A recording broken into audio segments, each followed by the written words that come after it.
Le voyage, partie 3, déplacement des pions. Dans ce bout du voyage, je vous présente les pions qui dansent sur l'échiquier et tant qu'à faire, je vais vous apprendre leur premier pas de deux. Les choses plus techniques au sujet des pions font partie d'une autre section du voyage. N'attendez pas ici des termes tels que structure de pion, avant-poste, bélier, blocage, duo de pions, pion pendant, doublé, isolé, majorité de pions, chaîne de pions, et j'en passe, et encore moins la valeur des pions ou l'historique des pions. Non, non, non. Tout ceci fait partie d'autres sections. Ici, uniquement, en bon gentleman, nous allons faire les présentations et voir la façon dont se meuvent les pions, leur déplacement. Le pion est soi-disant l'élément dont la valeur est la plus petite sur l'échiquier. Ceci n'est que très théorique. Je vous montrerai dans d'autres sections que c'est loin d'être le cas et que tout ceci dépend de certaines considérations. Avoir un pion d'avance est un gros atout. C'est très souvent décisif.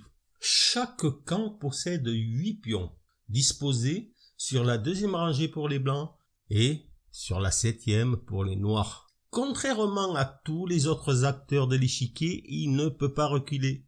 Le pion avance verticalement et lorsqu'il est dans sa position initiale, il a le choix d'avancer d'une ou de 2 cases. Dans le cas contraire, il n'a pas le choix. C'est une case à la fois. Beaucoup de débutants pensent que l'on peut avancer 2 pions d'une case lorsque la partie débute. Cette règle de café n'a jamais existé pour le roi des jeux. Il prend en diagonale et n'est jamais obligé de prendre. C'est d'ailleurs le seul élément qui prend d'une façon différente qu'il ne se déplace. En d'autres termes, toutes les pièces prennent comme elles se dépassent, mais pas le pion. Comme toutes les pièces, lorsqu'il fait une prise, il se positionne à l'endroit où se trouvait sa victime. Quand un pion finit son marathon après avoir traversé l'échiquier pour atterrir sur la dernière rangée, il se transforme en la pièce qu'il souhaite. En dame, en tour, fou ou cavalier, mais jamais en lui-même, ni en roi.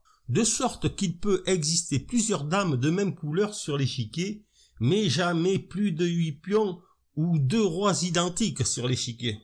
Cette transformation s'appelle la promotion pour la dame et la sous-promotion pour les autres pièces. Ces sous-promotions peuvent être utiles car quelquefois on peut mater avec ou encore éviter le patt qui pourrait apparaître après une transformation en dame.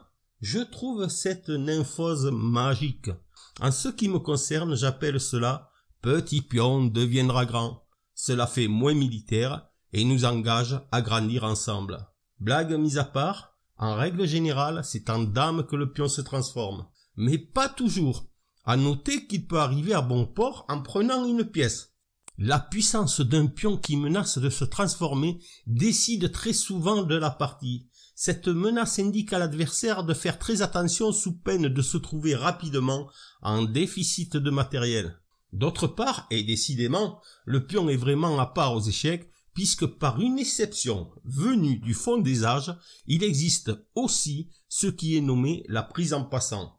Quelques explications.